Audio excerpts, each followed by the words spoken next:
Well, that's all right. We're going to give it to our speaker this afternoon. Chris Brasfield joined the Nebraska football staff in March of 2015. He's been very involved in the Husker walk-on program. He's now the Associate Athletic Director for Student Athletic Recruitment and Experience.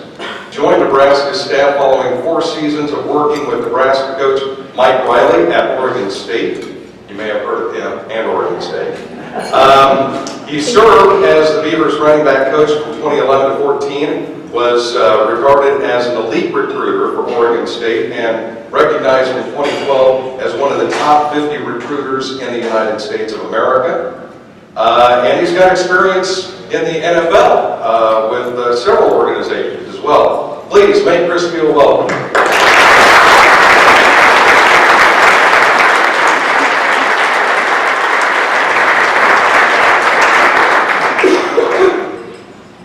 Good afternoon. Thank you guys for having me. Chris Anderson, who works at UNL, mentioned to me this opportunity. And first I said, Chris, are you sure you want me? They don't want someone else like, I'm sure they want Mike. They can get Mike, they'll have Mike, Coach Cam or people like this. I said, no, your words. I really do enjoy these opportunities because I enjoy meeting people and think life is about people. And so I'll give you a little bit about my background. This may be a little unconventional with this program, but I want you to get to know me a little bit. My background, I grew up in the South. I'm the product of a preacher, PK. African American Baptist in the South. Yeah, pray for me. My father, I've learned many lessons from my dad. One of the lessons from my father was, he sat me down, he said, you're my ugliest child. And I'm going to teach you how to cover up your ugly. And that was my dad's funny way of saying, I'm going to teach you how to present yourself in public with your appearance. So I get a lot of flack and I get a lot of things about the way I dress, but I like being different for these guys to see a different way of doing things. I don't think you always have to wear sweats. You don't always have to, sag and swag and different things. So I like being a different example and a role model for them to look at. My household was tough. My mom was tough. But one time my mother actually whooped me, and I know people don't use that language anymore. It's just not legal, I guess. I don't know. I was 12 years old. I remember this like yesterday. I just turned 12. My birthday's on Valentine's Day. And I was singing in the youth choir. And I thought I was too old at that point. I just turned 12. I don't think I need to sing with the youth anymore, Mom. I'm done. She said, no, you're going to sing. I said, no, I'm not. She said, yes, you are. I said, no, I'm not. So that Sunday, I walked up in the choir stand with the choir, and she sat on the second row to the far left of the Second Baptist Church in Seguin, Texas. And Mrs. Totten started playing Jesus Loves Me. And I looked at my mom and I folded my arms and I said, I told you I wasn't singing. And in the middle of that song, my mother looked at me from across the church and said, when we get home, I'm going to whoop you. And my total demeanor just changed. I don't know if it was fear, the Holy Spirit, but Jesus loves me this time. I tried to sing my way out of that. It didn't work. We got home, I had to choose the belt. You guys remember, anybody else? That's kind of how I grew up. And, speed up a little bit. I went to high school in San Antonio. I graduated from TCU, a couple of degrees there, played football. Played wide receiver about 45 pounds ago. I've been high school football coach, track coach, administrator, teacher, educator, college coach, and now I'm a college administrator. And so all those things have to do with people. And I'm passionate about what I do. Now, I got to go back and tell you a little bit of how I got to Lincoln. Okay? Last year, sometime in late February, talked to Mike and said, hey, there's an opportunity here I want you to look at. I said, okay. All right. And Mike knows, he knows me as a person, he knows what I'm about. And so I said, okay, Mike, I want to go check that out. And so I was so excited about it. I'm in Corvallis work. And it is a Thursday at 9 p.m. I decided to drive to Lincoln. I didn't want to fly, because I want to get here. And I want to try to make it in time for spring ball. So this was a Thursday before spring ball began. 9 p.m. Pacific time, I stop at a Starbucks down the street at a Safeway grocery store, and I get a quadruple shot, white mocha, with whole milk, Ola Whip, extra ice, don't lid. And I proceed to get in my car, start driving. And my goal was to make it to Boise. If I could just get, to Boise, just past Oregon, get a hotel, drive the rest of the way that day. At midnight, I decided to take a 5-hour interview.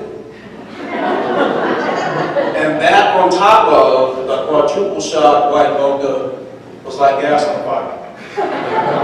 And I was like ignited immediately, so I decided to just keep going. And I get to Boise about 2:30, 3 in the morning. I said, I'm not sleeping. I think I'm okay. And I keep driving, but the next thing you know, the sun's up. I said, you know what, I got it. I might as well, I'm halfway there. And before you know it, at 9:30 Central Time, at the Haymarket, I met some of the staff members at Old Chicago. By myself, just me and my iPod and some Skittles and a couple of sunflower seeds. And I made it to Lincoln. And that next day, I think you guys had like single-digit weather that day before I got here. And when I arrived that Saturday, it was like 78. I'm like, oh, this is great. And then that Sunday at the Embassy Suites, I don't think I woke up till 5 p.m. But that was my drive. That was my drive to Lincoln. So, talking about the position that I'm in now. So originally I came in as the Director of High School Relations, overseeing the walk-on program and helping the football staff with that. And I quickly learned how important it is. There is no other walk-on program in the country like there is at Nebraska football. The pride that goes into it, the process, the people that get bear that badge of honor, it's unbelievable. That's what people in this room. I can't tell you how that made me feel, because what I like about it is when they're on the team, they're all treated the same. And that's a pride of the tradition and people and how much people care here. And it was awesome. It's an awesome deal. So the season goes through, and then I found out about an opportunity that Sean Eichhorst had put in place about an associate AD for recruiting the student athlete experience. And I'm like, this is like, no one does this kind of thing. Like, this is kind of unheard of. I'm like, so I could possibly help all 24 sports and recruiting, meeting families and making them feel welcome, and showing the best of what we have to provide. And then when they get here, let's make sure we do what we say we're going to do. Make sure they have a great experience. I'm like, this is like too good to be true. And so I talked to Mike, I talked to Sean, I'm like, hey, I want to apply for this. Yeah. And I told my wife, I said, you know what, I think I'm going to be a Lincoln football. And I think that's a good thing. I'm learning how much people care, the communities, my neighbors, it's just, it reminds me of the South. I don't know if that's an insult to you or not. I think it's great. And it just reminds me of that. So, I'm excited to work with Sean, and I like his leadership, and he really cares about student athletes. I can't say that about everyone in our profession. That's first and foremost. And so to be able to come to work and actually like who you work for and with, everyone doesn't have that blessing. I get it. But it's an awesome privilege and opportunity to come to work. I enjoy going to work every day. And so, for those reasons and trying to do what we do, it's great. I'll talk a little bit about my passion. As I said before, I love people, I love communicating and dialoguing. I like to know your story. I think when you get to talk to people, you gotta give them a little bit about who you are and your story. Because I don't care who you are, the more people talk to you and know you, you cultivate that relationship. You start to develop a trust. And people, I don't know, they want to help people they like. I don't know why that is, but it is. And so, don't be scared to share your passion. I love people. I try to operate out of a mode of love as opposed to fear. I think you see the difference in people who can operate from a place of love as opposed to fear. Fear makes you do some crazy stuff. You know? But man, love can conquer a lot of evil, a lot of wrong and right. And so that's kind of one of my objectives. You know, I was motivated by my college position. I come from a great family, you know. I told you my dad when he told me I was up this child, I have 3 older sisters, that's why. But, you know, I come from a great family, and my college position had a lot to do with who I am. Tommy Robinson is the name. And I'll tell you right now, if Tommy Robinson, my phone rang, and I looked on my caller ID, and it said Tommy Robinson, I would have to ask her to excuse me for 1 moment, as I pick up that phone. I try to talk with him. Because if he calls, I'm going to answer. That's the impact coaches have in his lives. Everyone can have that influence in a person's life if we take the time to invest. But this man invested in my life, not just mine, but in everyone's. And he made you realize how much he cared about you as a person. And I run go walk there as a player. That made an impact on me. I'm like, this is what influence should experience. I know it's not always that way, but every time you deal with people, things happen. I did it. It's life.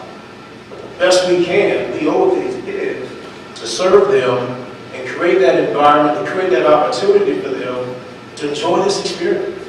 It goes by like that. It'll be over before we know it, you know? And so I told Kobe, I said, you know, I'm older than you think. I like to tell people I'm younger than I look, but I'm running out of time. And so I just think, you know, if you go back to why you do what you do, that's the point I'm trying to make about passion. I have an internal passion for what I do. I'm motivated internally, not externally. That's a big difference. Why? I'll be honest, my faith is important.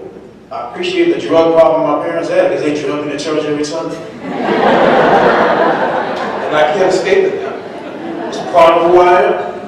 I won't pay for that. You don't have to believe what I believe. Everything can be aimed at balance, temporary and eternal. So I know I only have a little while on time. Every time I got, I'm gonna do the best I can. But what I got, I'm gonna make life better for someone. We all have that responsibility.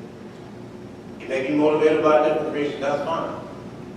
But remember why you do what you do. Remember why you do what you do. So here's my hope, here's my challenge.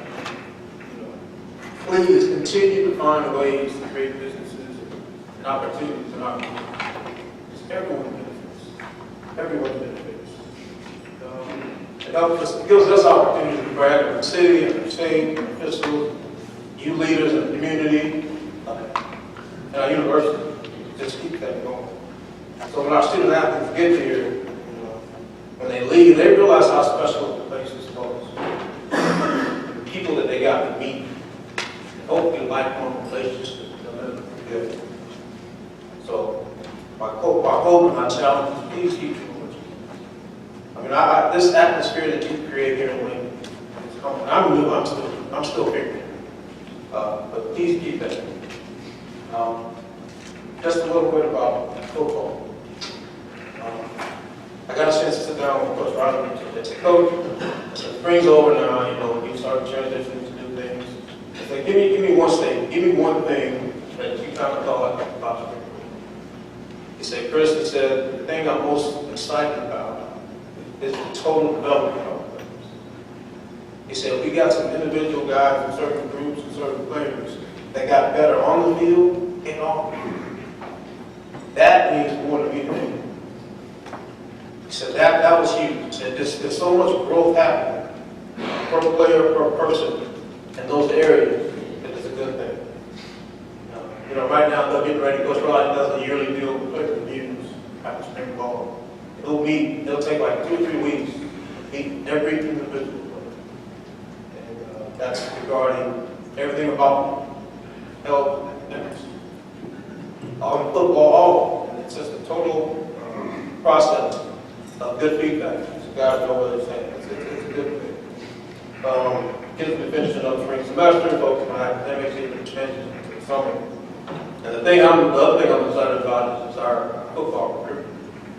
We can talk about specific things like that. But you guys, there's some momentum going on with our recruiting. It's fun. It's a lot of fun. Our recruiting department in football does a great job, led by Brian Gunderson, Andy Vaughn, Kenny Wilhite, Todd Shane, Brooks Armstrong, got some student workers in there. They're doing a good job. And to go along to support our coaches, who obviously are out on the road, pounding the paper, doing the work. And coaches hit the road now for spring evaluations. That's one they have now to make the first. Keep this thing going. We know football recruiting is a long ways to be over. One of the few sports that it's got to be fighting till the end. But it's fun. Get some national attention. And people who ask them, hey, what's going on in the first? And so all those things are good things. That's really good. If there's any questions, anyone ready? If I don't know the answer, I'll find it. Thanks for being here.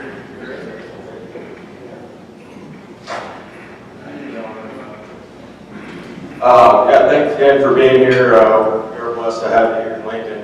One thing, kind of football more so than the other sports related, how do you guys deal with social media when you're doing recruiting and things like that? Do you shut it off, or is there certain It's just like anything else, right? It's good when you use it for its purpose.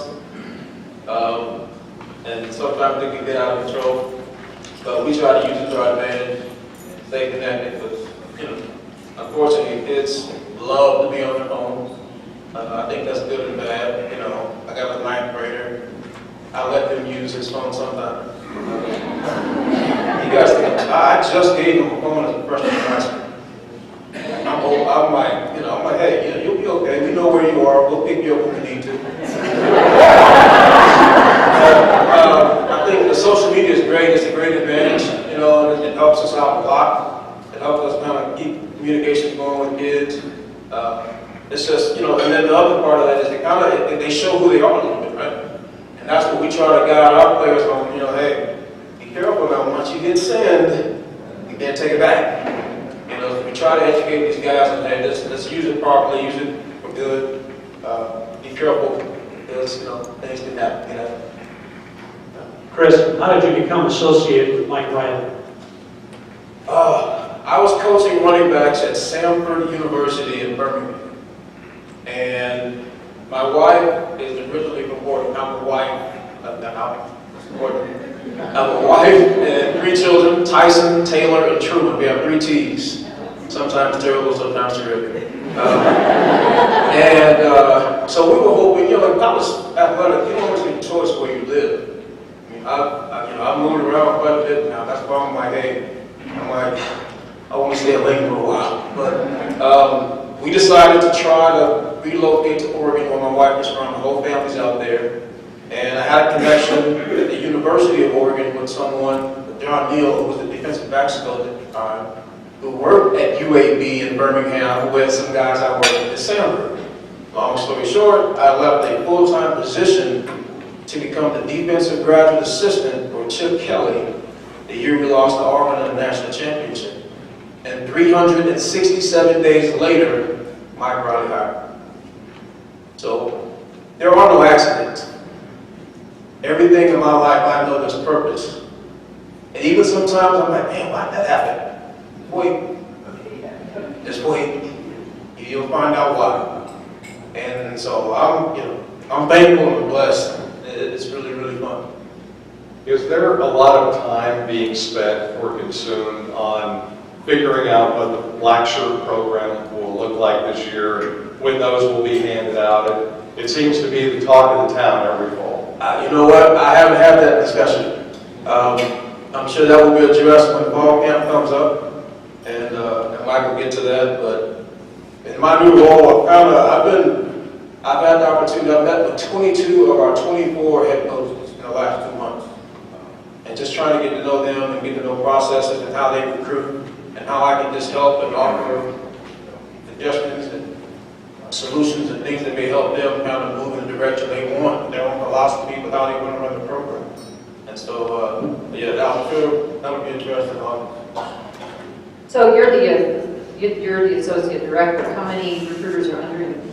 Well, I'm the associate AD for recruitment and student athlete experience. So every sport has their own recruiting coordinator / coach / staff personnel that oversees their recruit. So really, I'm just working with these teams and their staff and the processes they have in place. Maybe try to come up with some ideas as a department, different things like that. You know, common practice, best practice when we bring people on campus, where they should go, who they should see. And don't get me wrong, we got some experienced people on the staff. They don't, you know, they've been doing this for a while. Like Rhonda Ravel is awesome. Like I love talking to Rhonda. She has a great personality. She's an awesome recruiter. And I've learned so much from just talking to her already. You know what I mean? Like Bill and Paul and Bowley. Look, I mean, everyone has their way, but there's some common things that Rhonda may do that, hey, maybe someone else should consider. You know, she's been good at what she does. So just different ideas like that.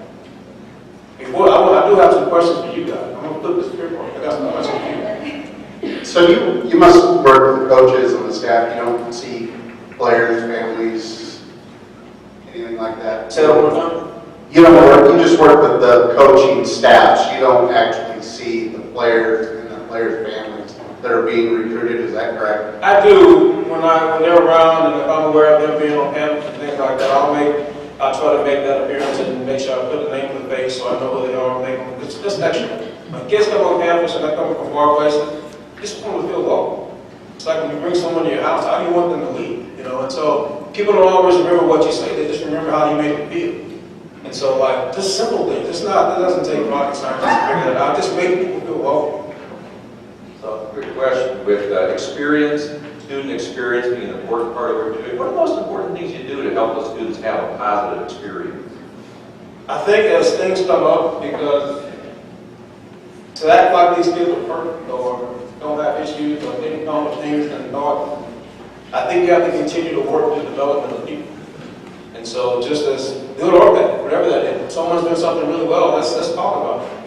But I just think, you know, our whole support team in athletics, we do a really exhaustive job of making sure these kids, that, like, they'll have a team around them that they may never have again in their life, right? I mean, most people don't have your physical, your mental needs, all the support that these kids have for the next 4 or 5 years, they may not have that anymore. And so I try to encourage them, I'm like, look, take advantage of this. Like, get your foundation right before you launch off into your family and your future. Because I'm telling you what, once that foundation is set, if it's set right, there's no telling where they can go. So we just look for opportunities to try to help these kids. Our life skills department is awesome.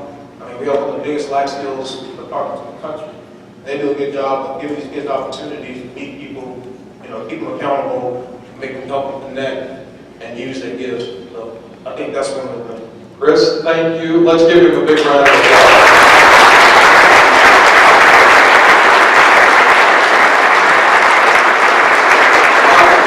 I do have a serious question. Okay. And I would ask you guys, I'm new. You guys have been here longer than me.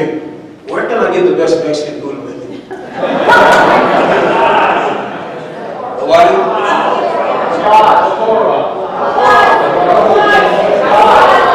Okay, all right.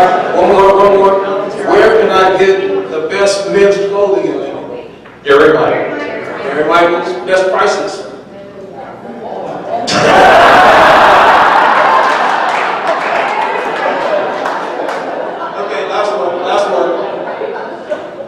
Give me your favorite game day tradition of the Brasfield. Tailgate, tunnel walk. I'm gonna be honest with you, that Husker prayer thing, I get goosebumps a little bit now. I'm serious. Like one of our offensive coordinator, Dave Langsdorff, his kids, he had a video, he taped them. They're doing it in the basement. I mean, it's fun. So anyways, thank you guys for having me.